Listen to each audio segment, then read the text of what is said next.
Hello, and welcome to Technology and Space, where we talk about the science, technology, history, and business of space exploration and commercialization. I'm Chris Alvarez, and thank you for listening. I'm speaking with Bill Ayrey, author of Lunar Outfitters, Making the Apollo Spacesuit, published by University Press of Florida, October 6, 2020. So that'll be coming out in about 3 weeks. Thank you for speaking with me. Sure. So what inspired you to write this book? I know you worked on the program, but tell me what brought about this book. Sure, yeah, that's a good question. Well, I started there at ILC in 1977, so when I walked in the door, they had just won the contract for the space shuttle spacesuit that they were going to use aboard the space shuttle that was going to launch, a few years in the future from that date, but they were gearing up for that, and when I walked into the plant, I was just there for a part-time job, make some money to go back to college. And I remember walking into the plant, and in the back corner, in this dark corner, they had a number of Apollo spacesuits hanging on hangers in the back. And it was very impressive. I couldn't take my eyes off it because I was in my teens when I watched Neil Armstrong walk on the moon, and I knew this company was in Dover because that's where I had lived at the time, and they were just south of Dover. But I knew this company existed. I knew they did the Apollo spacesuits, and so I was a big fan of Apollo. Mm-hmm. And then to be in this company was fascinating. And so one thing led to another. Long story short, I ended up staying at ILC. And I ended up working with a lot of the veterans from Apollo. So a lot of the engineers that worked on the Apollo suit, George Durney, Mel Case, Homer Ream, all the characters I mentioned in the book there were really true to life, really interesting people, really great engineers. They were, of course, charging on with the space shuttle suit. But for a number of years, because I stayed there at ILC, I got a good job. I ended up working in the test laboratory. And I was testing materials, all the basic materials that went into the spacesuit I ended up helping with. And eventually I ended up running the test lab, and so I got to get involved in testing spacesuits. So all throughout those years, I was there a total of 41 years. And after having been that witness to Neil Armstrong walking on the moon in the suits that were built by this company and by the veterans that I knew and were calling close friends, I just felt an obligation to write the story about it. There were a couple attempts at writing a story, but it never really met the mark with me. I never really, a couple of books did an okay job, like Fashioning Apollo. That was an okay job, but I really wanted to get more in depth, and because I knew these folks, and I also wanted to tell more of a technical story about the suit. So long story short, that's kind of how I arrived at writing this book. I did it started about 3-4 years ago when I knew I was going to soon retire. And I spent the time day and night putting this thing together and use these folks as references to bounce things off of. I have a number of original files from Apollo. That's the other thing. I was very fortunate to get my hands on the original Apollo spacesuit files that put a lot of questions to rest, and a lot of technical details too. So I was able to get involved in not only the people story, but the technical story. And by the way, on the side, I do some work with the Smithsonian Air and Space Museum on the preservation efforts of the Apollo suits. And so this really was something I wanted to do, was get a chapter in there on what the Smithsonian's been doing. And so it all kind of came together. So looking at the table of contents, does the book also cover some of the Mercury and Gemini suits? No, because they were built by, so the Mercury was B.F. Goodrich and Gemini was David Clark. And the gist of this story, it starts out with a fellow by the name of Len Shepard, who in the 1950s saw the eventual need for a true spacesuit. At that time in the 50s, B.F. Goodrich and David Clark were building high-altitude suits for the Navy and the Air Force. And they were good suits for high-altitude flying because their planes at that time were starting to fly at higher altitudes, our jet aircraft that we were developing. And so these pilots needed pressurization. The problem was that they were designed for pilots that were sitting in aircraft and only needed very limited mobility. When these suits were pressurized, they had very poor mobility, but sufficient for a pilot.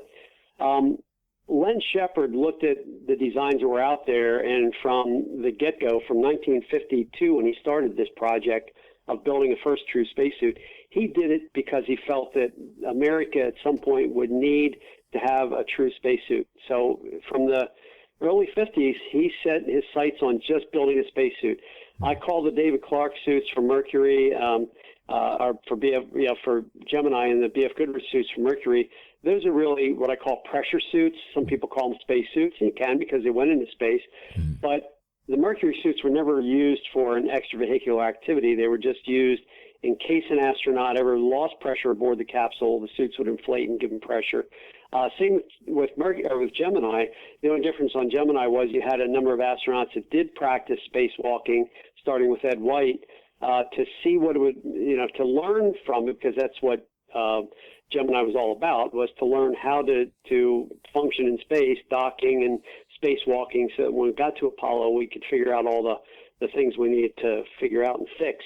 And they learned from the David Clark suits that they weren't very mobile at all. They were okay. I mean, you could go out and do a kind of a space float out there, and but they relied on airflow through the suits. And Gene Cernan almost didn't make it back alive because in his spacewalk, he sweat so much and struggled so much in that suit. They had to pull him back inside. He didn't accomplish his mission. They brought him back, and in the debriefing, he mentioned the fact that the suits had to have some form of cooling other than just airflow through it. The BTUs that he built up in the suit, it just wasn't sufficient to be removed. For the air cooling wasn't sufficient to remove it. So our suit, the Apollo suit that ILC developed and made, had the liquid cooling garment that pumped cold water through it. And that was actually an invention of the Royal Air Force. They came up with that idea for their pilots that were sitting on runways under these canopies with the sunlight beating down on them. They were getting overheated, so they developed this liquid cooling garment. So NASA kind of adapted it, gave it to us to study and figure out how to do production models with, and we did that. So I really dwell on what I call the first true space suits. Those were the ones that, were open the door, go out and work in space type suits. And just my timeline isn't clear here, but did you work on the Apollo 1 suits? Were all the suits? Yeah, that's a good question. So NASA determined that there had to be, and again, it's all in the book. It's going to be a long story, but I'll keep it brief.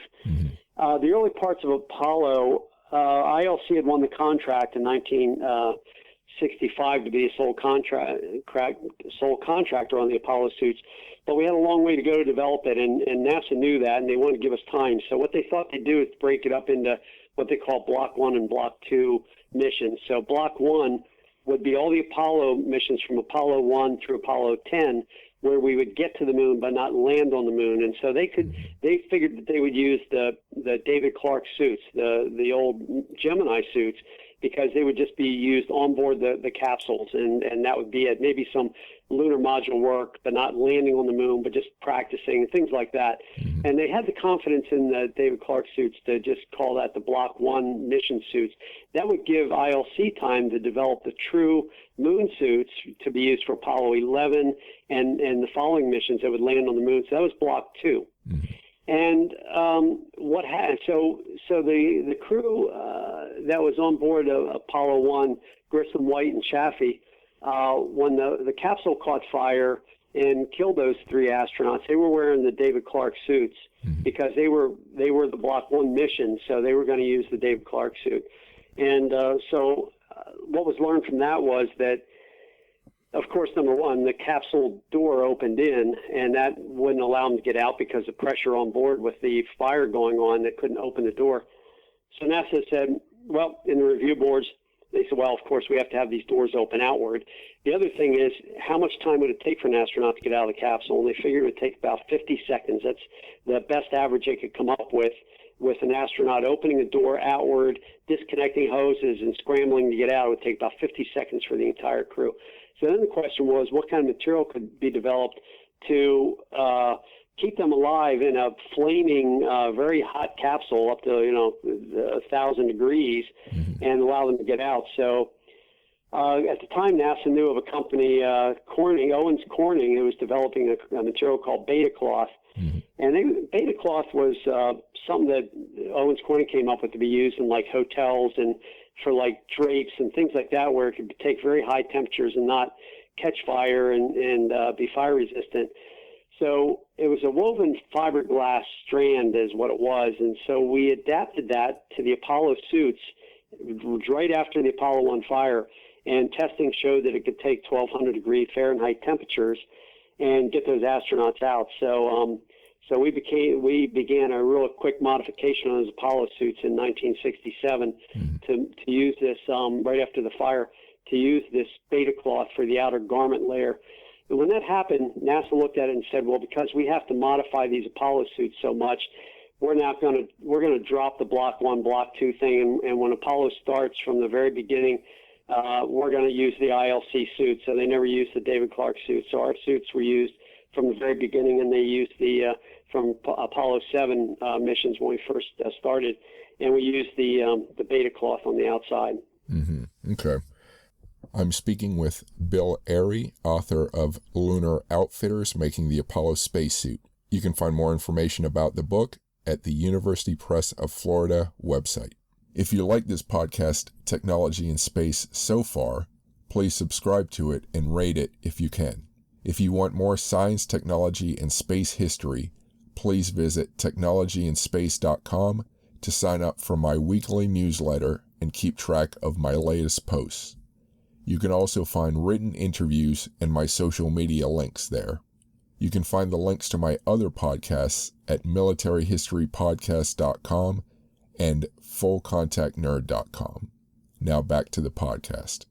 How much, so I saw in the book blurb, it said 15 layers of material are used in the suit. Is that more or less throughout, or I'm curious what? Yeah, that's a good question, because there are various areas where it's more and less. So I had to pick an average number, because in the book I describe all the different missions and each of the suits and the variations between them. And believe me, it takes a book to do that, because there's so many fine details. Mm-hmm. But the basic parts of a suit have about 15 layers, give or take. There's some abrasion layers in certain areas.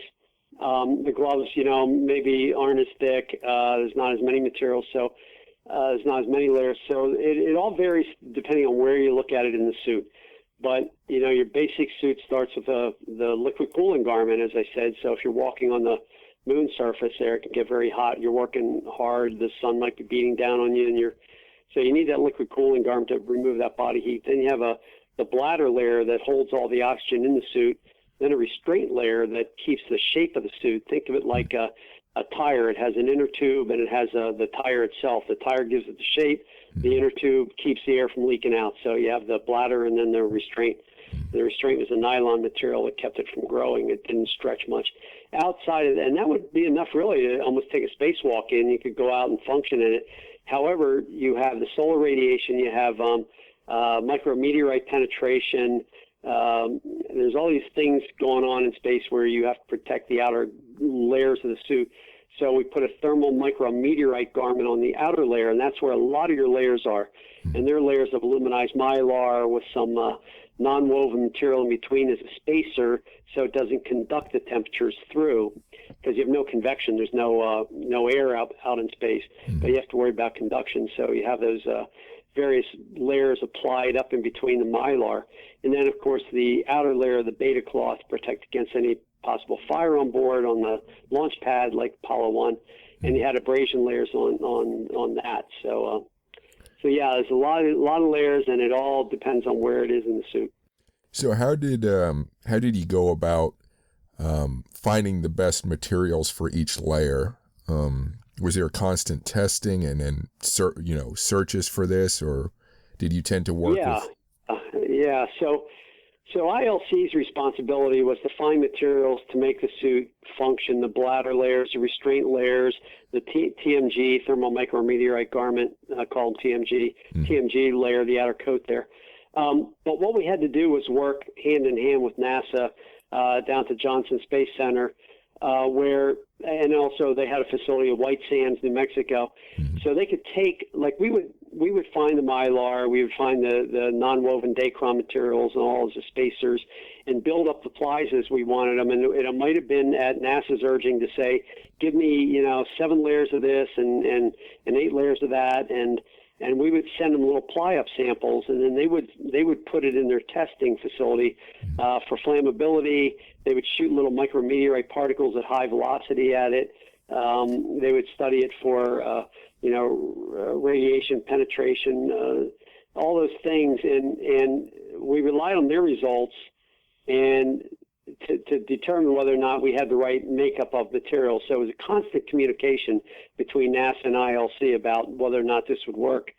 And so their labs would do a lot of that material testing, but the big thing I play out in the book is a story about the testing of the suits, because you could test the materials, you could put them on what we call an Instron machine. It's a universal tester which pulls things apart. So you can make seams and grab them in these jaws, and the machine pulls them apart and tells you how many pounds of strength. And that told the engineers whether or not they had the basic strength. So you can engineer a spacesuit off a drawing board, so to speak, and get the materials and test each one under lab conditions. But until you put that suit together and put a person in the suit and put them on a treadmill or various types of tests, you didn't know whether you had a suit that was going to work. And quite often, especially in the beginning, these suits were failing left and right because what the engineers thought would be fine would hold up for a few hours.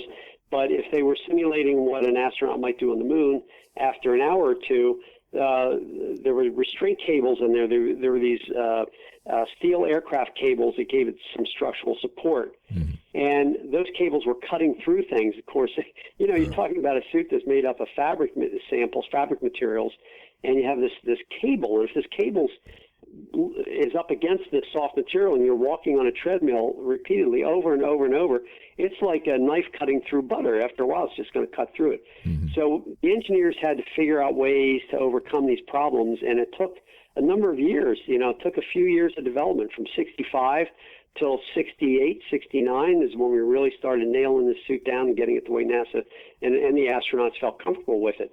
So there's a lot of testing involved, not only on NASA's part, but it was thrown back to us, and we'd have to put someone in the suit and determine whether or not it was going to hold up. So what I'm curious about the seams, how you keep the seams, keep their integrity, or is that a big deal? Are the seams a big deal? No, a lot of people ask that question. So again, a good one. So the material was a neoprene-coated nylon, and what the workers would do would be they'd have patterns, and they would cut the pieces, butt them together, and use a tape. So they would be taped together. Some areas would be stitched, but where the stitching was, they put a top tape over and cement it down over the stitching so there wouldn't be a leak. And so this bladder was put together with this neoprene-coated nylon material. It was totally sealed up with cement. It was cemented together, an adhesive that they would use, and then it would fit inside the restraint. Now, the patterns for the bladder layer were cut bigger than the patterns for the restraint layer. If you think about it, it makes sense, because once you put that bladder inside the restraint and you inflate it, it wants to pressurize and grow out. But you don't want it to be smaller in size because it's going to be stressing the restraint or the bladder layer. Right. You want to stress the restraint layer. So the pattern. So this is one of the little nuances, the little things that the engineers and the people of ILC had to figure out. They had to make these patterns different sizes, and the bladder, which was inside the restraint, was cut a little bit larger so that it had room to grow without stretching and stressing any of the seam parts in there. So so that's how it kind of kept the air pressure. And then there's the next question might be, well, how does it not leak out of all the hardware connections? Well, there are various ways that they would clamp the hardware, like the wrist disconnects or the helmet disconnect. You would take the bladder along with the restraint and have a flange, and you would have the clamp and then the neck ring or the wrist ring on the outside of that, and they would, there were several screws that would screw together to kind of squeeze it and seal it together, and there were some O-rings involved. So there was ways that they came up with to make the suit so that it was pretty tight, and no suits ever leak free, but because the backpack made up for any air loss that you might have over 7 or 8 hour period of a spacewalk, moonwalk. But they were pretty tight, pretty reliable. Did ILC also work on the helmets? Originally, yes, and that's an interesting part in the book I tell. We were doing helmet work before we won the Apollo contract, and it was really the helmet work that inspired Len Shepard to start getting involved in the pressure of the spacesuit work, because we were building these MA2 helmets for the Air Force and K1 helmets, and the Air Force really liked our helmets. And so we felt that when we got into the spacesuit business, we would also develop helmets. Well, at the time, if you remember those early spacesuits from the 1950s and 60s, the Buck Rogers types that you see on some of the old movies and stuff, the helmets are really big and bulky. You'd put a helmet on, and it had like a bearing in it, so when you turned your head, the whole helmet moved with you, and it was really cumbersome and claustrophobic. But that was the state of the art at the time, and our suit was really bulky and very large in the early 60s, and we were really having trouble with that. NASA was skeptical, and so were others, that we would ever really carry this suit through to the final competition and win it. And right around 1965, two engineers from Houston, Jones, I forget the other guy's name, but two engineers from NASA worked with a company called Techstar in the Houston area that was at the time developing a polycarbonate material that could be used as a bubble shell and have good optic qualities. That was the trick, was getting good optical qualities. So Robert Jones and this other fella, they wanted a suit to try it on. So we said, well, bring your helmet up and we'll try it. And they brought it up, and lo and behold, this is at a time when we were in competition and had to really have a good suit. We tailored our suit to have this smaller helmet to go onto the torso, which really freed things up for the shoulder design to change radically, and it became a real winner. NASA was tickled that we could use their helmet. Everybody was pleased that this suit all of a sudden gained the sizing that it did. The less size, it came down in size, made it easier to fit. And so that was a real winner. So we were responsible for the contract after that, but I have to say that those two engineers from NASA were the ones that really came up with the idea of the bubble helmet. Then once we won the contract, they gave us the contract. They told us we'd be responsible for the helmet work. So eventually Airlock we used them as a subcontractor to develop the helmets for us. And Ling Tempco Vought, LTV, did the outer shell for the Lunar extravehicular visor assembly that you see on the moon there with Buzz and Neil and all the other astronauts. That outer shell was made by LTV. So I also saw in the description, I think it was the book description, that each suit was tailor-made for each astronaut, and I'm curious what kind of issues that caused. Oh, lots. The spacesuits are so interesting if you think about it. When you have astronauts that are developing a space capsule, you're talking mechanical engineers. North American Aviation was developing the capsule, and Grumman the lunar module, and you could get a pretty good tight consensus from the astronaut corps what they wanted in the capsule, where the switches should be, where everything should be set up, and that worked out pretty. I mean, it was a struggle, but it worked. When you get astronauts to try on a spacesuit that's custom made for them, with 66 to 70 measurements of each astronaut. There was about 70 each astronaut would have taken of their body, and then that suit would be custom tailored. So you would have a good example is we had a crew, this was told to me by one of the engineers. They came in for their fit check, and it was the commander and the lunar module pilot came in the same day for their fit check. And according to this engineer, the suits pretty much fit each of them the same. There's always some discrepancies or problems where the suits have to be fine-tuned. That's why they would come up to ILC in Dover, Delaware, for their fit checks. And the commander got in his suit. He was pressurized in for the first time. There were some adjustments to be made, and they were made. And he, asked for a couple more, but that was it. And he said, this is pretty good. I like this suit. This is the way I want it. Yeah, great. So he gets out of his suit, and the lunar module pilot gets in his suit. And he feels that he's got a little more pressure on his shoulders. He wants it to be adjusted, so he adjusted it. And then it's like, well, gosh, this is really kind of hurting me in my knee. Can you adjust that? So this went on for a long time. And, finally, according to this engineer, the commander turned to the lunar module pilot and said, listen, he's kind of half joking, but you tell he was finally getting a little bit pissed off about all this. He said, if you want to fly with me on this mission, you're going to accept this suit the way it is, because I don't see where there's any problem. And it wasn't long after that, the lunar module pilot was like, okay, yeah, it's probably all right. I'm just getting too picky. The point is that a lot of these astronauts, the customer's always right type thing. So from the standpoint of the engineers developing these suits and tailoring them, getting to fit each of the astronauts, you want them to be happy and very pleased with their suit. Mm-hmm. And some of them were like, yeah, this is great. I love it the way it is. And some were just every little ache and pain, every little thing. They wanted that perfect fitting suit. Yeah. And the suit was, I think some of the astronauts understood that this was state of the art at the time. Maybe 50 years later, it'll be a better suit with newer materials. But given the challenges in getting to the moon by the end of the decade and getting back, this was the best thing we had.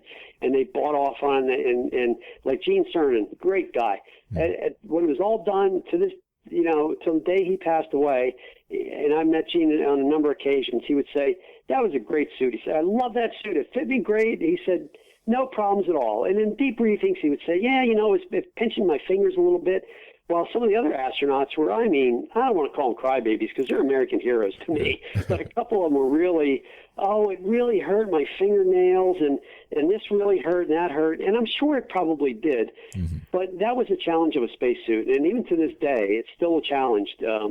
And we could go off on a whole nother tangent on that. But developing a spacesuit that is perfectly fitting, the anthropomorphic, dimension, every body part that has to flex and bend in that suit, and do it comfortably while at pressure in a lunar environment, it's very tough to do. And so that's my long story there. No, it's interesting. So you mentioned a couple of layers to protect against radiation, also micrometeorites, and currently there's all this talk about when humans go into deep space or to Mars, how do we deal with this? And it sounds like to some extent your suit did deal with these issues already. Yeah, and I'm not an engineer, materials engineer from NASA that could get into great detail about solar loading, radiation effects, and all that. But I will say that I know for a fact that the number of layers we had in the Apollo suit were fine. They were designed to get them their 8 hours on the moon through multiple, 3 spacewalks, through 3 lunar excursions while they were there. And it did a fine job reflecting the radiation away with all those layers of aluminized mylar. On any future travel, when you go through radiation belts, and I know things like that, they are concerned about long-term travel, and most of that really involves the time you're spending on board the spacecraft itself, because it can penetrate spacecraft. But you're not in the spacesuit for such a long period of time that you can't protect against it with these layers that we can put in the suit. But you definitely have to have it, obviously. That's important.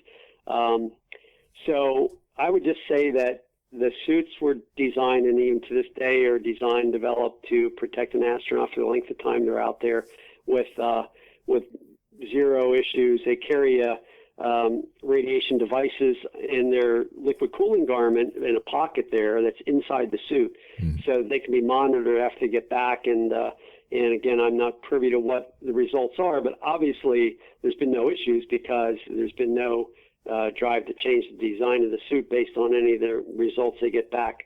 So they constantly monitor those kind of things.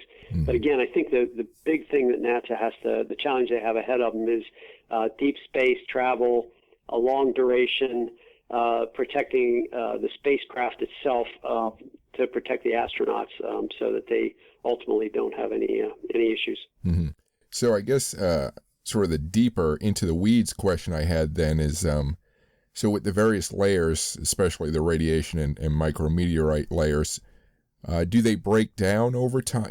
Are they limited because they start to break down in some way, or wear and tear over these hours? Well, so let's just talk about Apollo. So Apollo was a one-and-done suit. So they went to the moon, they came back, the suits are retired, they never flown again. They ended up in the Smithsonian. They had a lot of rubber components. The neoprene-coated bladder layer. There's some items in all the joints that flex, like the elbows and the wrists and the knees and ankles and all those parts that flex. There was a rubber convolute in there. It was like an accordion that flexed, and I go into great detail in the book to talk about what the convolute was, because that's what really helped us win that contract. And it was rubber. So rubber, state of the art back in the 60s, it did great.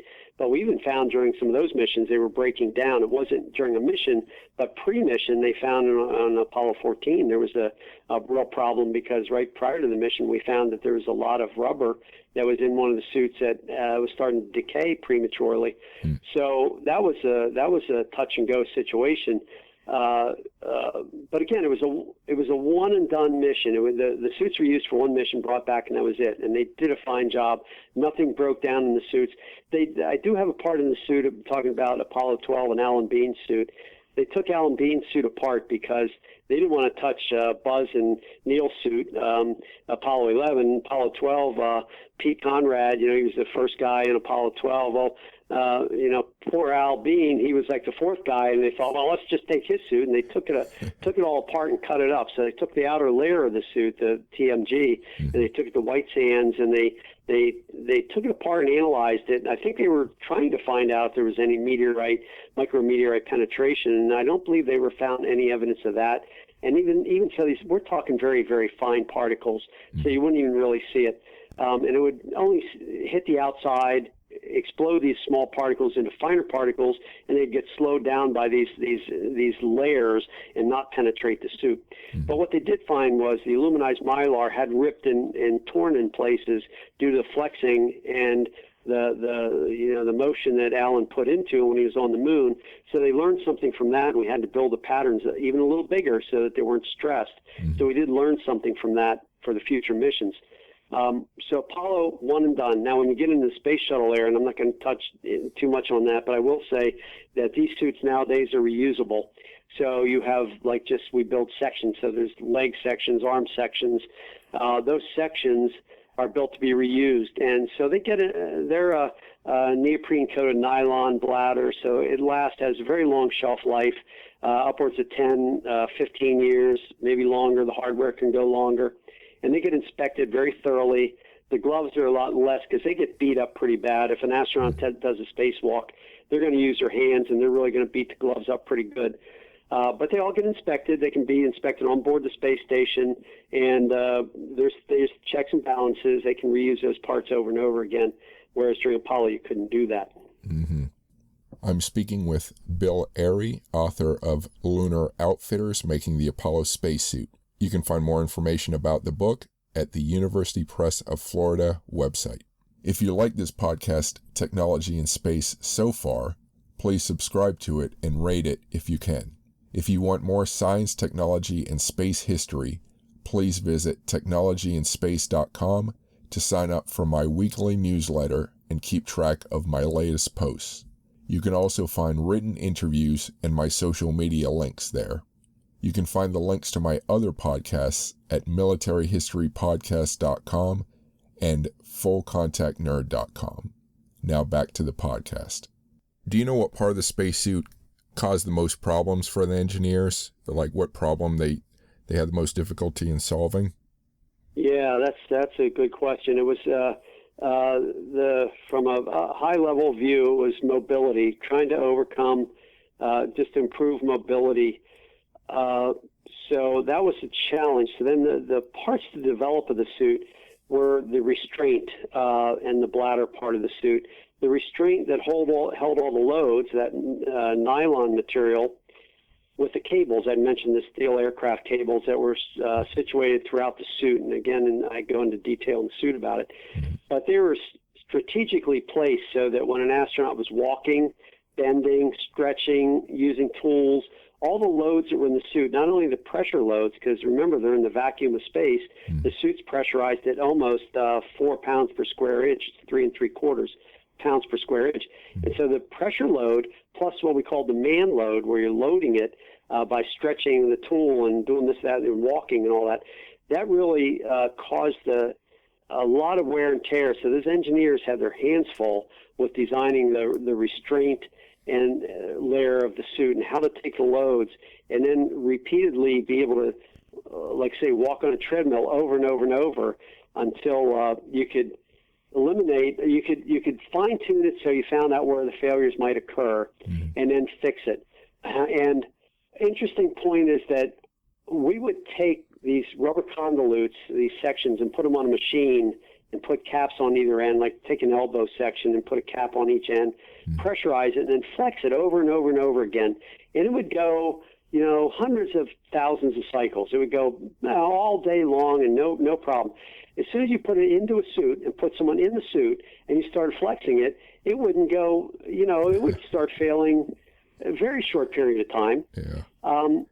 So you have to be careful how you test a suit and challenge it. And these are the challenges the engineers had. You really, even to this day, when they test suits and designs, you have to put a person in the suit and have them simulate what they're going to be doing, because just putting something on a machine to flex it doesn't give you a true evaluation of what's happening in the suit itself. So, so is the restraint assembly that gave them the most problem. Even if you're going to develop a next generation suit, probably the last thing you develop is the TMG, the thermal garment, because that's going to be, I don't want to say it's not easy, but it's one of the easier pieces of the suit to develop, and that's going to be solely based on what the mission requirement is. If you're going to go back to the moon, or if you're going to go to Mars, two totally different ways of looking at how you're going to design that TMG layer. So that's kind of left for last. It's the restraint layer that's taking all the loading that's going to fail first if you don't do it right. And, of course, the associated hardware that goes with all that. And once you integrate all that together, that's where the challenge is right there. One of the parts I'm fascinated by are the boots. Can you talk a little bit about the the soles or the weights that they had there? Yeah. So so there was what was called the pressure boot. So when the astronaut puts on their spacesuit, they have the pressure boot, which is like a boot that you would typically wear, but it was all integrated onto the suit, and it had like a silicone material sole, boot sole. And one of the earlier problems we had was when the suit was inflated, that rubber sole would bow out and run a right to left side, and it would create a problem. So the engineers came up with a convoluted metal core piece that went inside that would only flex fore and aft, so that it would keep the structural shape of it when the suit was pressurized. So it allowed them to walk. It had a convolute in the ankle so they could walk. So it was really just a restraint layer with a bladder layer and then the boot soles, and it also had the locking. It had a metal piece in the heel where you could lock it into a foot restraint system. So that was the pressure boot. When they left the lunar module, go down on the lunar surface, they had what was called the lunar boot. So they would slip that on. So that was a slip-on boot, and that had that blue silicone material with the big grooves in it, because at the time when they were developing it, they thought that the ground, the soil content of the moon was going to be very soft. They thought they might be sinking into the moon. They didn't know how far. But by that time, we'd sent some explorers to the moon, and some robots, we kind of knew what it might be like. So the boots worked well. They didn't sink very deep into the moon's surface. And they also, they had to have enough insulation because the moon's surface is going to be hot. So you'd have some conduction through those layers. So we had to build it so there was the insulation layers in between, and it had to be flexible.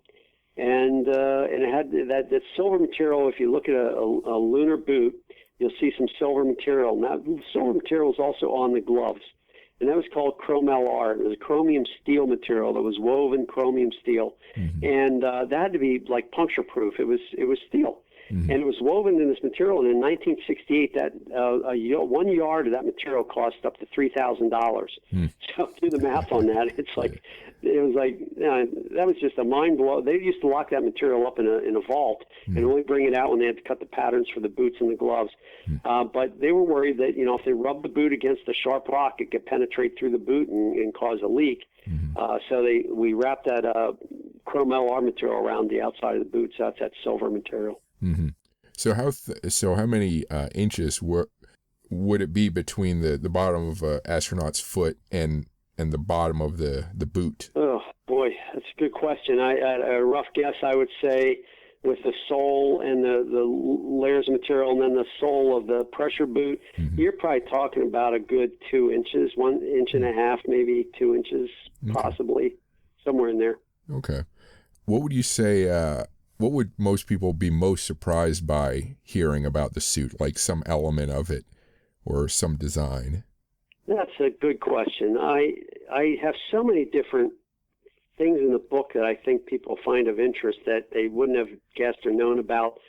I always get the question how you go to the bathroom in the suit, things like that. But it kind of comes down to, I think, how the suit was tested. Like for instance, here's a funny story.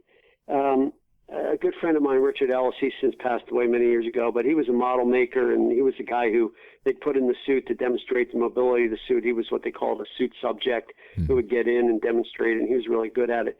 So he told me a story one time. If the astronauts were on their way to the moon, like on Apollo 13, and they lost pressure, let's say they had lost pressure because they had that explosion. Now, fortunately, they kept the pressure, but they had had a slow leak.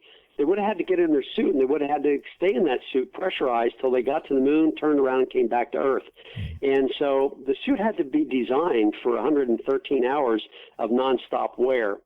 And so we had to have a way of coming up with a fecal containment system. So if you had to poop while you were in the suit for that many days, you had to have a way to contain that. So we came up with this diaper system, and you think you can develop it, but how do you test something like that? Well, Richard gave me the answer for that, and that is he got in the suit one day, and the zipper in the Apollo suit was down the back, so they had the zipper open, and they had him sitting down on a table before they zipped him up and started pressurizing him. And he knew what he was getting into. They said, this is a test of the fecal containment system. So they sat him down, and he had this fecal containment system on. It was like a diaper.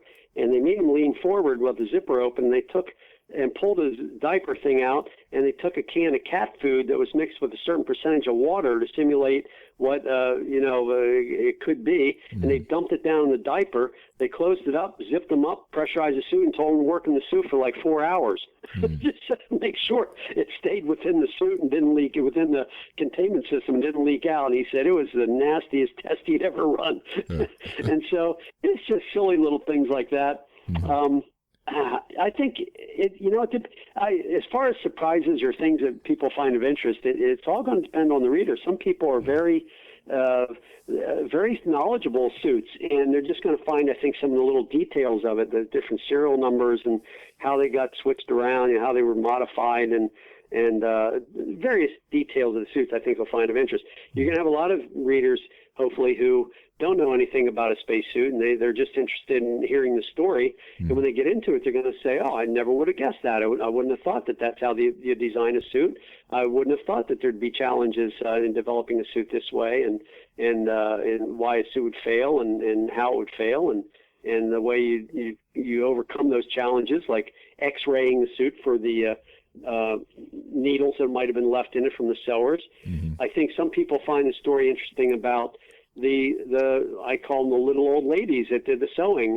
Many of them weren't old ladies, but nonetheless they were all ladies that did the sewing on the suit. And here you had a program where we were trying to get to the moon by the end of the decade, and we were using such advanced technology. We had MIT, we had all these universities and college-educated engineers and very smart people figuring out these very advanced systems, microcomputers, small devices we were developing to get us to the moon. But yet, one of the most critical items in what you see, the culmination of this whole thing was, I use the example of Buzz Aldrin standing on the moon there, the picture taken by Neil Armstrong. You don't see Buzz Aldrin, you see the spacesuit. So what the the image of Apollo on the moon was a spacesuit on the moon. And these spacesuits were sewn by these ladies sitting at these old Singer sewing machines, making stitches in the suit. And Jim Lovell said in a little note he wrote to the ladies at the time, please sew straight and careful. I'd hate to have a tear in my pants on the moon. And he meant that. I mean, it came down to these little ladies making these stitches on these suits, and they had to hold the pressure, and they couldn't fail. And they took their job very seriously. Oh, I'm sure. So it's a good question. I think that the readers will hopefully get a lot of different things out of it. So, in the control room, they had all these experts in there, to address any issues that might come up. Do you know if there was an expert on the spacesuit present in case there were? Yeah, there was. Both George Durney, the father, we call him the father of the Apollo spacesuit, he laid the groundwork for it. And Homer Ream, who was the next generation, he was a college-educated engineer that was kind of an underling to George at that time. Both George and Homer were down at Houston at the Space Center in the back room, and they were the go-to people if there was ever a problem with the suit. NASA wanted them there to represent ILC, and they were quite happy to do it. Homer told me he was very nervous.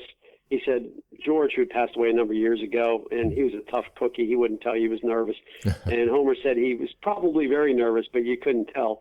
But he said when Neil walked down and Buzz got down on the surface and they were starting to jump around a little bit, both of them were like, okay, stop it. Just get up the ladder. You did your job. Go back inside. You did it. You accomplished it. Go. Let's call it the end. Let's quit all this nonsense jumping around.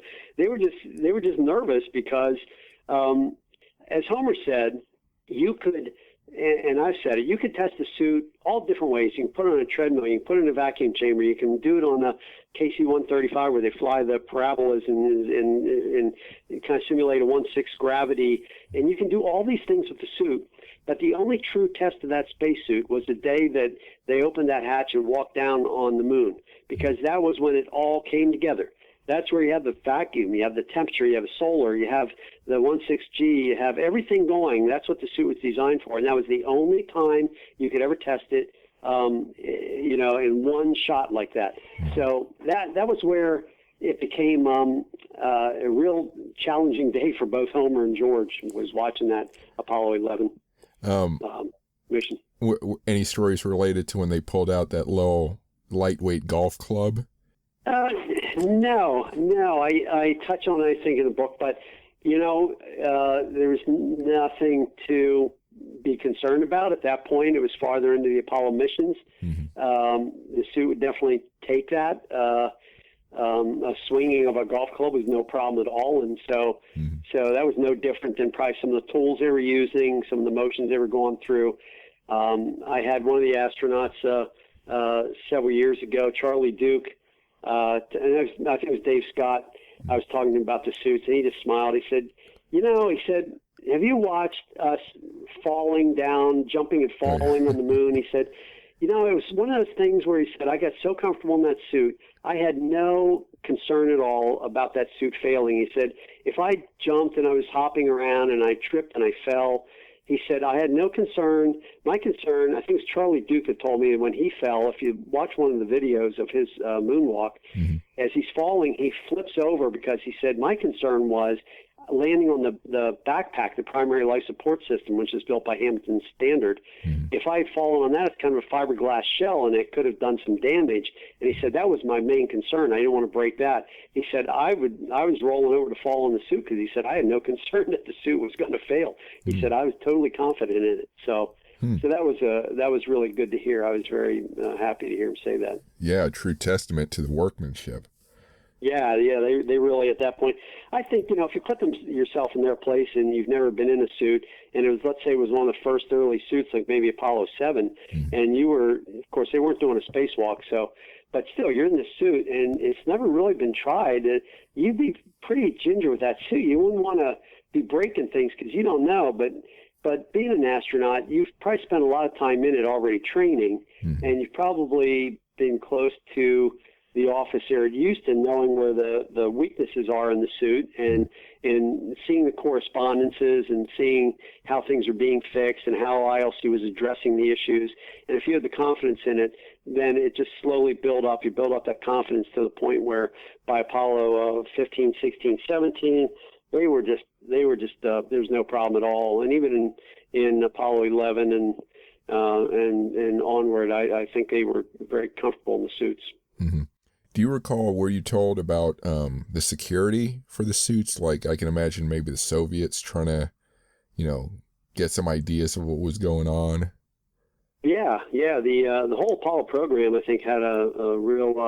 There was a lot of concerns about security. So, and the suits were certainly kind of in advance. NASA paid a lot of money for those suits and the development of it, and we didn't want to give that away. So when we were to ship a suit, we would put it into a special case. We'd hire an airplane to fly us over to Baltimore, Washington Airport. One of the engineers would tell me he would fly over with this big case. It was a pretty big suitcase, and he would put it on this little private plane out of a local airport, and they would fly over to Baltimore, and then they would be the last out to the plane and watch it go. They'd be on the runway or on the tarmac there watching it go into the cargo hold. They would shut it, and when it was shut, they would come up and get into the plane, and they were the first off when it landed. So they were the first off, gathered the suit. So they never left that suit when they were traveling. So it had to be secured at all times. And also little things like there'd be a number of cases where a suit might have to be modified.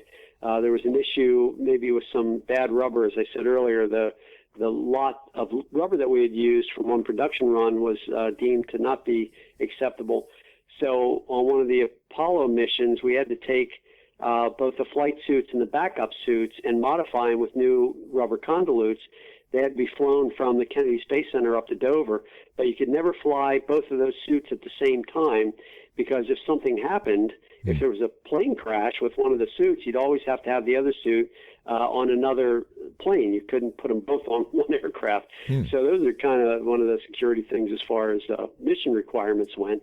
But yeah, there was always concern about the Russians getting their hands on it, and it was funny because years later you could see how the Russians did kind of gloves and different various things they kind of copied a little bit, although they do have some unique ways of doing their own design work, and it works for them.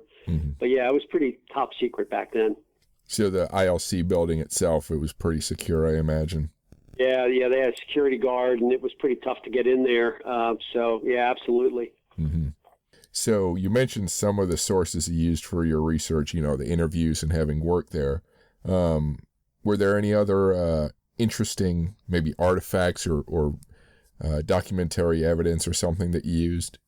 Oh yeah, I've got in my library here, I've got 3 file cabinets that are filled. I mean, I can't hardly squeeze another folder into any of these files that I have. They're all original Apollo documents, so they're all correspondence between ILC and NASA. There's a lot of internal documents. There's a lot of test reports. There's so much that I have. It really helped me because, when I relied on the story of these Apollo veterans, I'm getting stories that are 40 and 50 years removed. Now, some of the stories I heard when I first started working there, and they were very memorable, so they were pretty fresh in everybody's mind, and so they're in the book. But it started getting a little vague if you were to talk to Homer Ream and a couple of the other surviving members of the Apollo teams, and you ask them questions about the development of this particular item or this thing or that. They'd scratch their head and they'd go, gosh, I don't remember. I think we did this or that.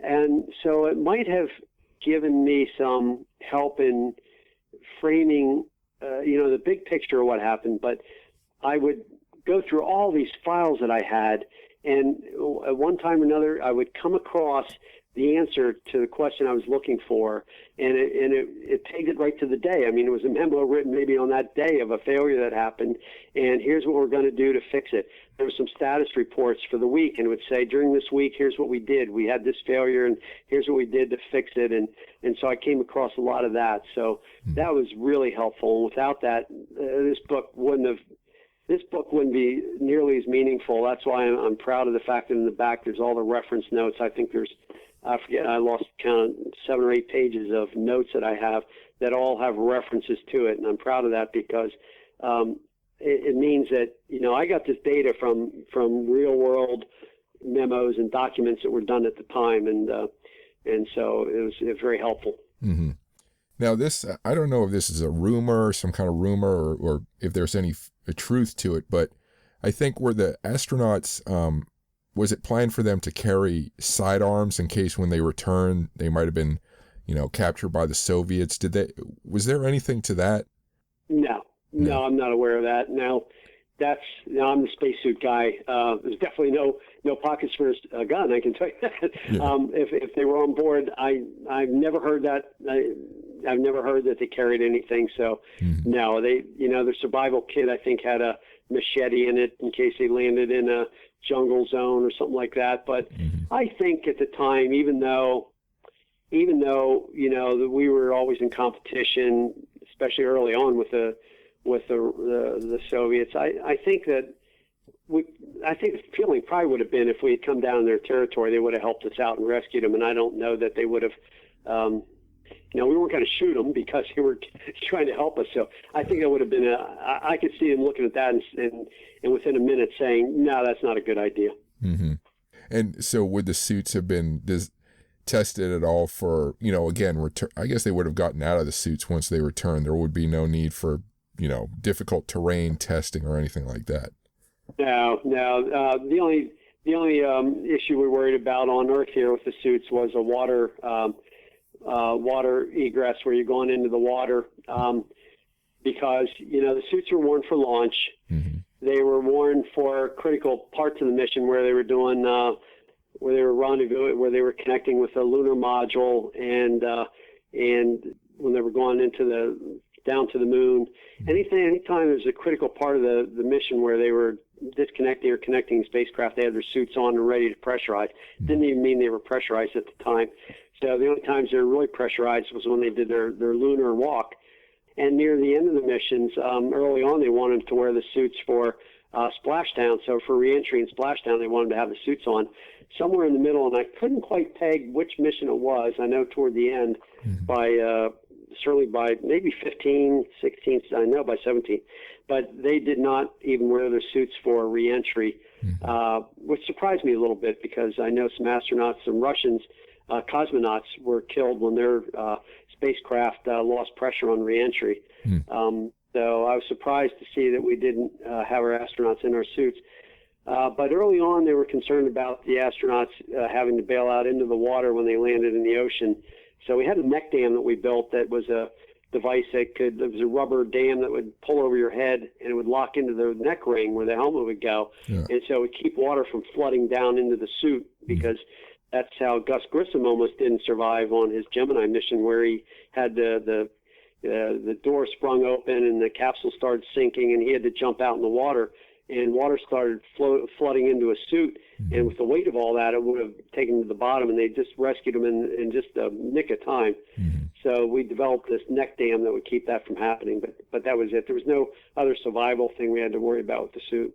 So how long does it take to get into and out of the suit, and do you have to have help from someone else? Yeah, it was recommended to have help. I think these guys were pretty good after a while. They knew what they were doing, but if you watch anybody, I think on YouTube, you can probably see a video of my old boss, Tom Sylvester. There was something floating around out there of him suiting up in a laboratory. You could see what it was like getting in the suit. It would take, and he would have assistance. It would take, to get from having your underwear on to getting into the suit and then closing it up and pressurizing, it would probably take about 8 to 10 minutes, I would say, and that's because they kind of knew what they were doing. So it was never meant to be an emergency thing where you had seconds to get in it. Right. But you could get into it pretty quickly. In zero gravity, it became a little easier because you're kind of floating around a little bit. So you're not in a 1G environment. It's a little tough because you're working against gravity. You got to pull it up over you and all that. In floating around in a capsule, it became probably a little bit easier, although it was never easy. But it's even like today's suits are not easy.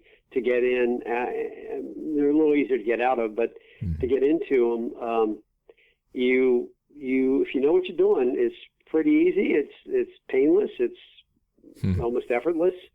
But to watch a person for the first time, it looks like it's a struggle. What was personally for you? What was the most surprising thing you came across? Oh, and doing the research here? Yep.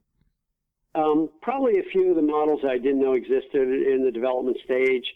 I've learned so much over the years that very little of it was a surprise. The surprise was maybe actually finding the document that backed up what I kind of thought I knew, or maybe even showed that I wasn't really correct on it, but I wasn't far off. But here's what really happened. So it was like finding gold when I found some of these records. But there wasn't any one thing. Like say, there was a couple suit models that I stumbled across some pictures, and I saw this one picture with a suit that didn't have a zipper in the back, and I couldn't figure out how would you get in the suit. And then I realized they'd tried to make a model where they put the zipper in the front, and so they could free up a section of the waist where you could bend a little easier at the waist section. And so that surprised me. But yeah, I can't say. I really got a kick out of putting this book together because every time I read a memo, I was kind of like putting myself in their position. As I read it, I felt like I was living at that time when they were having a struggle overcoming this problem. Why was the cable cutting through in this section, and how could they overcome it? Why was the rubber failing? What could they do to fix that? And it was kind of like I really got kind of sucked up into it. And because again, I think a lot of us, when we watched Neil Armstrong walk on the moon and the others, it was just kind of you get blown away by that. I was, and I know a lot of other people were. And so to be immersed in it, and to live through these documents at the time right before that, where they're developing these suits, and here's the problems they had, and you have 1 week to solve this problem, and they did. It was pretty amazing, and so I just found that fascinating. Was there any particular point of fact you wanted to establish or put into the book, but was the most difficult to research to get that proof that you were looking for? Like you mentioned, the memos, trying to find the memos. Yeah, there's one area that's a stumbling block for me a little bit. We were teamed up with Hamilton Standard from 62 to 1965, and we were a subcontractor, and it was really it was a real blow to the engineers at ILC because we wanted to be the prime contractor, but we didn't have the rigor that NASA wanted, so it all made sense the way NASA structured it, but it was a real problem. I mean, you had a Hamilton Standard trying to tell us how to build spacesuits, and our engineers didn't want to hear that. And so I'd heard a story from Bob Wise many years ago saying that he said, at one point in the back room during that contract with Hamilton, we had our own engineers trying to devise our own suit the way we wanted to do it. And we were kind of like in the back door doing this in a back room, so they didn't know we were doing it. And we were using some of that contract money to do it. And so it was probably not ethical to do what we were doing, but he said, by golly, we knew how to build a suit. We didn't want engineers up there at Hamilton who had no idea how to build a suit telling us how to build a suit. So I went with his story because I came across a couple pictures that kind of shed some light on it, where we were devising some suits that had zippers in different areas, like in the back, where we weren't doing that at the time. And the shoulder, this one picture had a totally different shoulder than what Hamilton Standard wanted us to develop at the time. So I had to believe that story that Bob told me was true.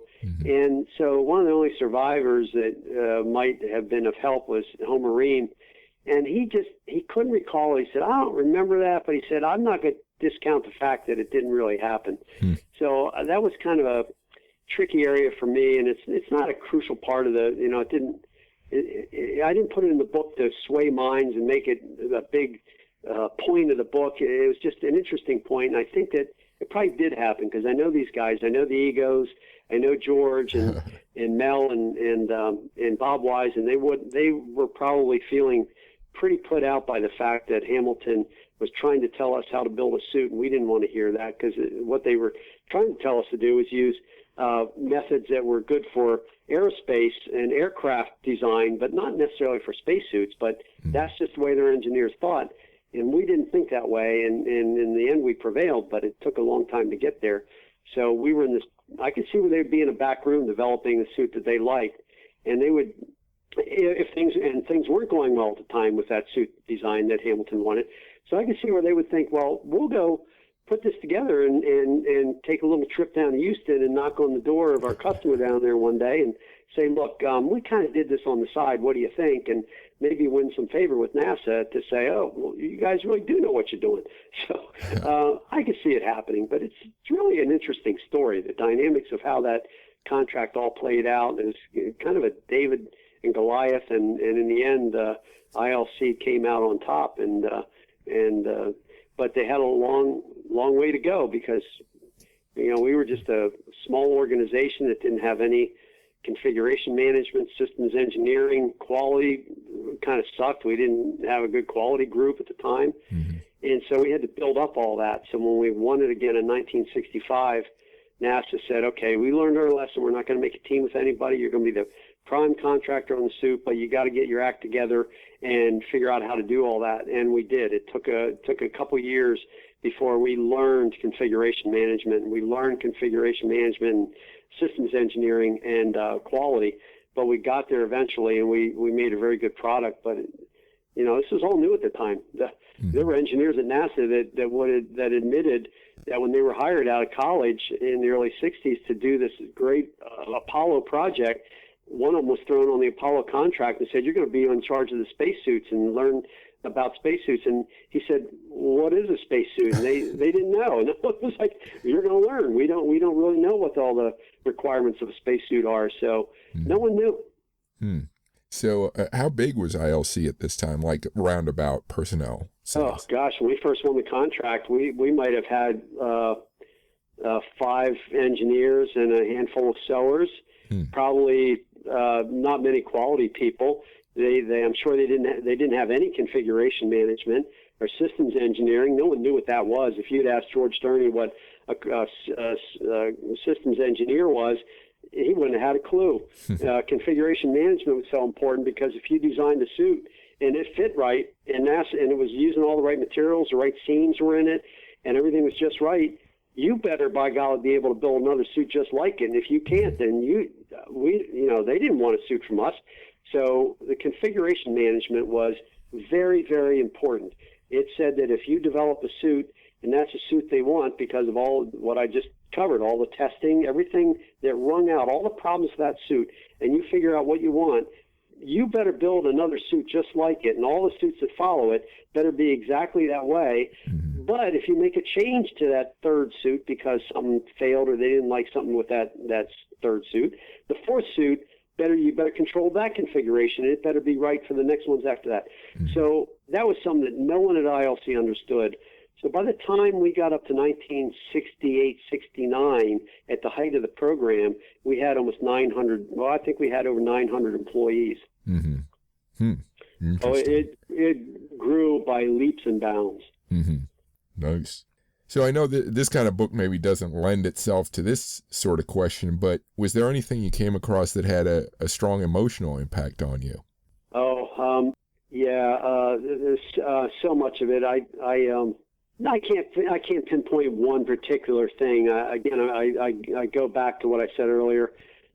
The emotion of the day. It was like reading a memo of a problem that happened and feeling for, this problem they had and how to overcome it.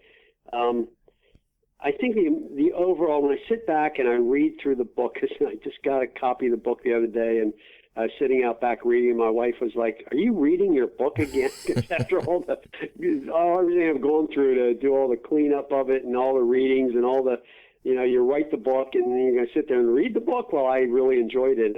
And as I read some of it, I did get, a little emotional. Some of the hair stood up on my arm reading about some of the challenges and how we, the contract went and losing it and winning it and some of the ladies that did the sewing and how we overcame the issues with, how do you sew this big bulky spacesuit under a sewing machine? Well, they designed a special machine that made it work. And it was just, the whole thing's kind of an emotional ride for me. Yeah. Of course, I'm a geek that's really caught up in it too, so who am I to ask?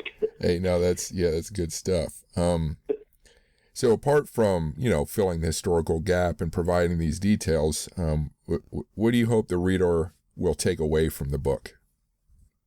Well, a number of things. There's going to be different readers. Again, there's going to be the reader who really doesn't know much about suits and is going to learn a lot from it. So I think that particular reader is going to walk away understanding the challenges of designing a spacesuit and why a spacesuit is made the way it is.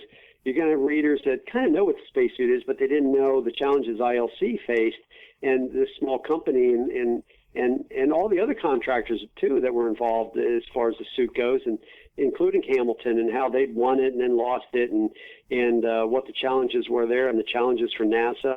So from a program standpoint of Apollo, they're going to come away with a better understanding of what those challenges were from a program standpoint. There's going to be, I wrote it with a technical detail in it because I hope that, I know there's a lot of young engineers working down at NASA that NASA has hired as NASA employees to understand spacesuits or taking more of a role in understanding spacesuits. And other engineers that are coming out of college that might be involved in the design of suits in the future.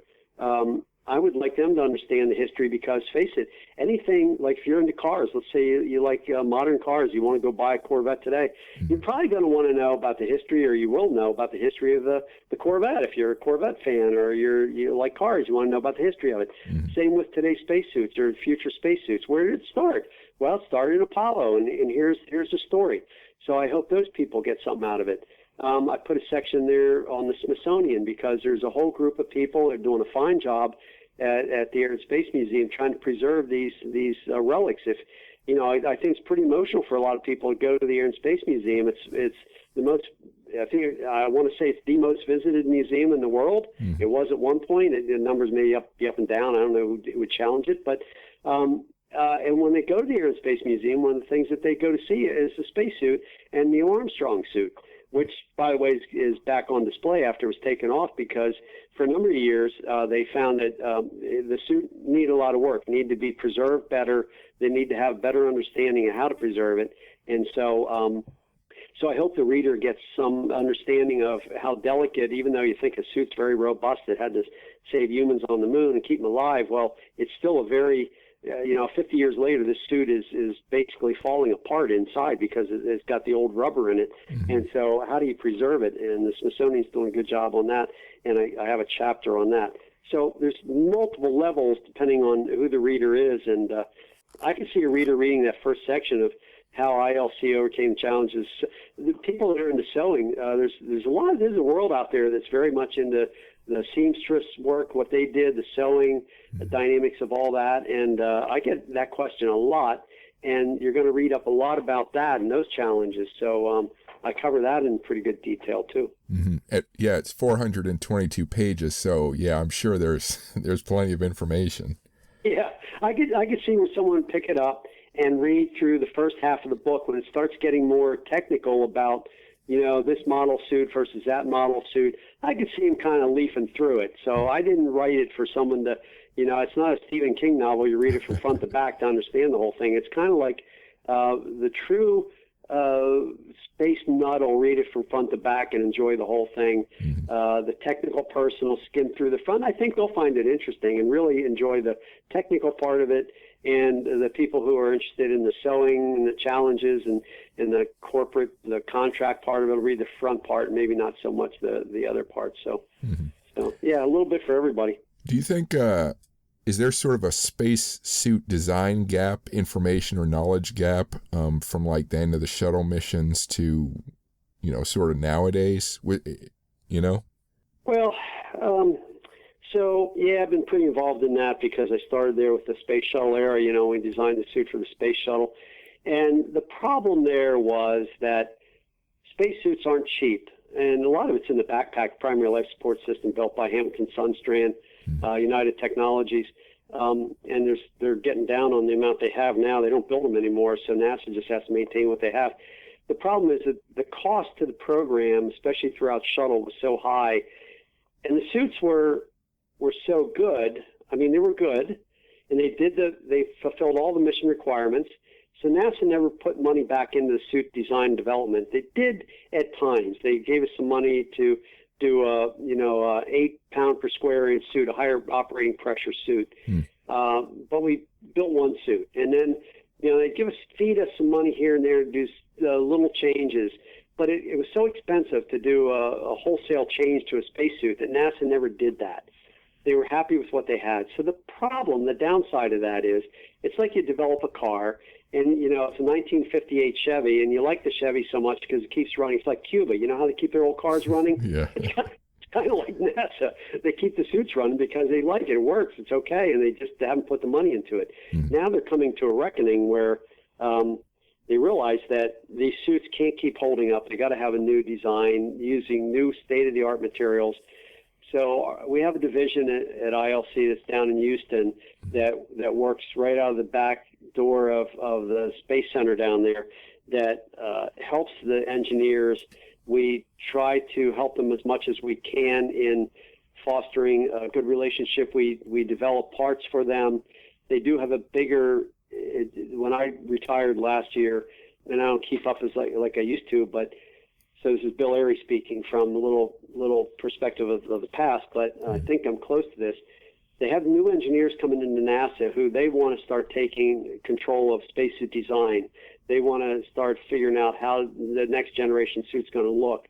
But that doesn't necessarily mean that they have the shops to do the sewing, to do some of the finer design work. So they were coming back to ILC, and we were helping with that.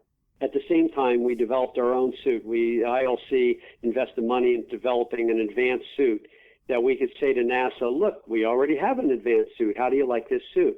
And it's up to them to say whether or not they'd like that or whether they want to continue on and develop their own suit using maybe some of our parts. It gets into contractual issues like where NASA, at one point they gave us some money to develop a suit, the Z2 suit. And then when we were done, they came to us and said, well, we want all your drawings and everything, all your work instructions on how you build it. And as a company, you can't do that. You've got to say, well, no, the contract was to design and develop a suit, which we delivered to you. It did not include all of the work instructions, everything, so you can go off and build it yourself, because and that defeats the whole point of having corporations do things and businesses develop things. It's if the government does everything, why do you need business? So there's a little, again, this is Bill Ayrey speaking, but that's where it gets a little tricky. But it kind of, in answer to your question, there is a gap, but they're looking at it. They're figuring out what the next move is. Now, the biggest challenge is, what's next? I mean, NASA's got to have a mission. We got to have something firm. Are we going to go back to the moon? Or are we going to go to Mars? And until that's really established, you can kind of have a prototype of what you want, but you don't want to keep putting money into something. If you've got a prototype that's going to go back to the moon, it could be useful for Mars. You kind of got it, and you stop there until you've got the money to have the actual mission go, because you just can't keep spending money to develop something that's already kind of developed. You just have to fine tune it. And I think that's kind of where they're at. They've got a suit that's kind of developed. They've got to fine tune it for the missions, and in the meantime, keep looking at like maybe electronics for heads-up display in the helmets, those kind of things that I would hope ILC would kind of be looking at, but if not, at least NASA or someone will. And you haven't asked it, but I get a lot of questions about SpaceX and what they're doing. And Elon Musk is a very interesting individual, and I like what he does. I mean, here's a person who can design rockets at a lot cheaper cost because he wants to do it himself. He doesn't want to buy that $100,000 thrust actuator like Lockheed or the other companies might do, and then just upcharge NASA. He'll build it for $10,000 and maybe upcharge it a little bit, but when the rocket's built, it's a lot cheaper, and my hat's off to someone like him. And he wants to do it all himself. So if he wants to do a spacesuit like he did the intravehicular suits, and again, I don't call them spacesuits. They can be called spacesuits, but I don't personally call them spacesuits. He built the intravehicular suits used on that SpaceX mission that went to the space station. They're pressure suits. It's fairly easy, relatively easy to build a pressure suit so that in case you lose pressure, you just seat it in the capsule. You can get back to Earth in your pressurized suit if you lose pressure in an emergency, and it works fine. But if you're going to do an extravehicular activity suit, it takes a lot of work to do that. And if someone like Elon Musk wants to take that work on, more power to them. And I think it's NASA wants that. They don't want to just have ILC being the the only company out there developing spacesuits. That's not in their interest, and it's not in the interest of America if we want to advance suits. But who's going to open up a shop tomorrow and say, I'm going to start building spacesuits? You just don't do that. Yeah, I was actually going to ask about the SpaceX suits, so you anticipated that question. Yeah, I kind of, as I said it, I thought that you might ask. Were there any difficulties in finishing the book or getting it published? No, I was shocked, actually. I finished it. I'm not, I'm not, I say I'm not a writer. I'm not a writer. I don't write books. I had a story that had to be told. So I started it out, and it took me 6 months to get the first half of the first chapter written because I kept going back and rereading it and fixing it. And finally one day I said, I can't do this. I got to just write it. I've got to put it on paper, follow my outline, stick to it, and then go back and fix the whole thing from front to beginning. And that's what I did. And then I had editors at University Press of Florida. They edited it, and they had a fair amount of editing to do because, again, I'm not a writer. But I was very pleased with what they did. I just knew I had a good story to tell, and I had all the pictures. You'll notice there's a lot of illustrations and pictures in the book. And one of the editors, the first ones I had, wrote back to me in an email and said, "Oh, this is going to be great. It's a great read, but I'm just telling you right now, they're not going to accept all these images. You're going to have to cut them down to like a third of what you have here." And I wrote her back and I said, "No, it's not going to happen." I said, "Either we don't publish this book or we keep the pictures in it because I'm not going to budge on that one."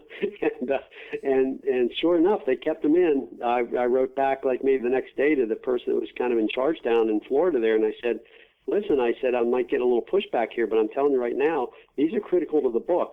And I don't recall her response, but it was, I didn't get any pushback at all, and they kept it all in there. So I was very pleased with that. And, I'm very pleased with that. I went to 2 publishers, and both of them took it almost immediately. The University Press of Florida was much more reputable than the first one I went to. And so I wanted to go with them, and it took them a little while, and I think it's because it was change in personnel. One person read it, and they were out on leave for a while, and I wasn't pushing it, so I just kind of thought it fell through the cracks, and they weren't interested. And then they came back and said, "Oh, no, this is really good. We want it." So I was very, very honored that I hear stories about people trying to get books published, and they have trouble with it, but no, I had no issue at all. That's good. I can actually imagine people who are into space imagery just buying the book for that, just so they can flip through these cool images. Yeah, I found that the reason I did it was because you can't talk about a convolute. You can't talk about the aircraft cables that are in the suit and the pulleys and where the zippers are located, and you can't do any of that. And there's other technical details I have in there, the ply-ups, all the layers of material. You can't do it in words. If you were to do it in words and take pictures out, people would go cross-eyed about a quarter of the way through that book. They'd put it down. Yeah. I would, personally. I wouldn't be interested in reading about the details of how a convolute flexed but when you put the pictures in it and you show the testing and you show the people, if I'm talking about George Durney, and he was a B-17 pilot and got shot down and held prisoner of war in World War II.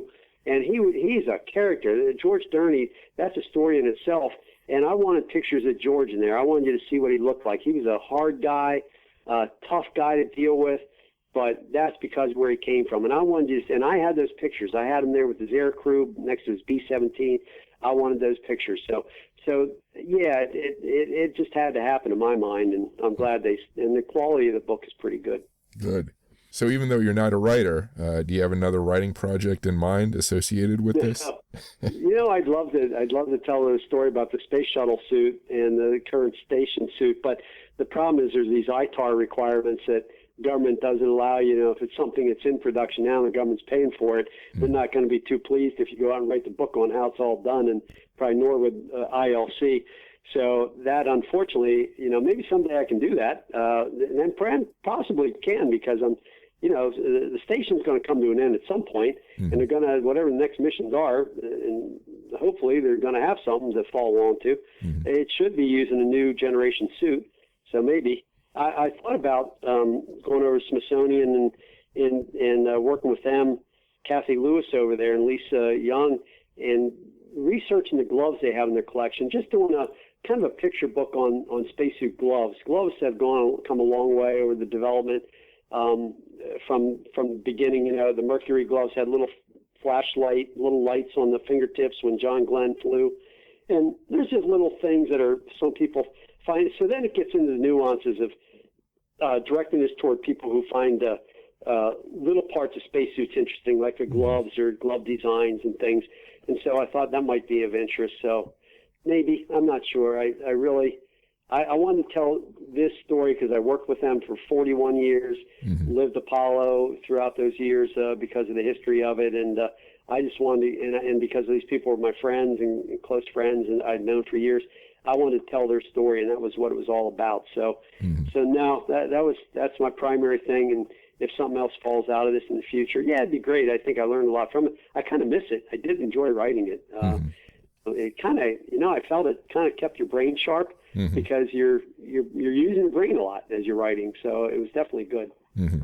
Well, as a fan of space history, I'd humbly request that you do write this book on the space shuttle suits and keep it in hold, until it can be released for everyone interested in that.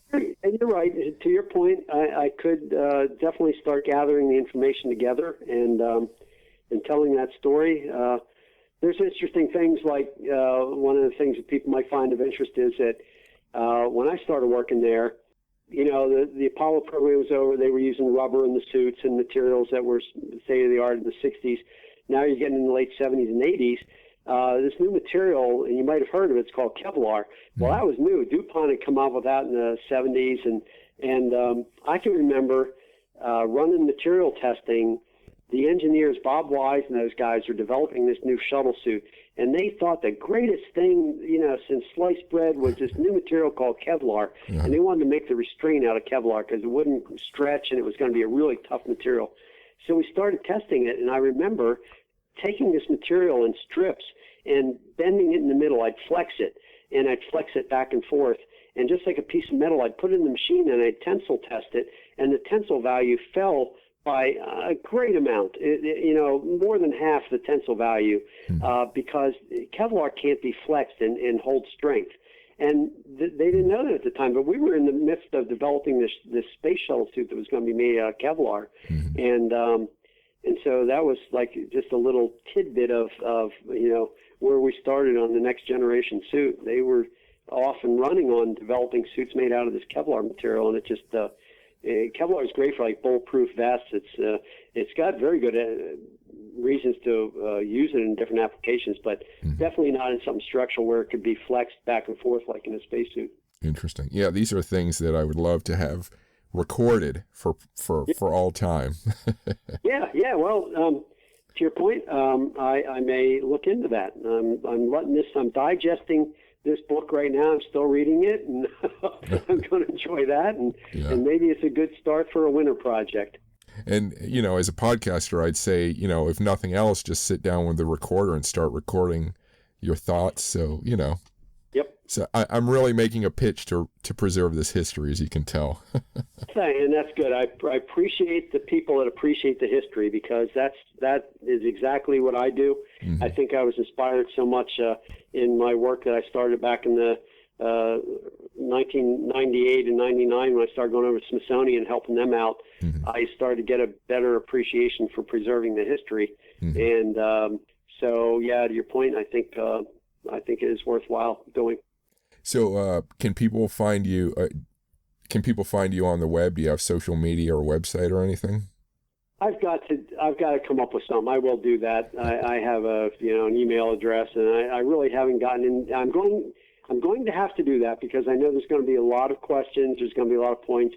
You know, you always have readers that say, well, yeah, but, I think you're wrong on this, or you need to fix this or that, in which I'm fine with that because I'm not perfect. Mm-hmm. So, yes, I've had some things filtered in from the publisher, but I do need to have a link so that I can have direct answers to people's questions, concerns, comments, and I will make a point of that, and I will do that.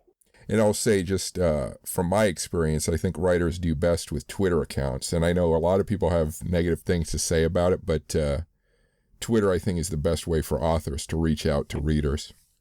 Well, that's good. I appreciate you telling me that. So I will jot that down. I'll look into a Twitter account, and I will set that up because I do need to do it. It's been in the back of my mind, and, I haven't been pressed.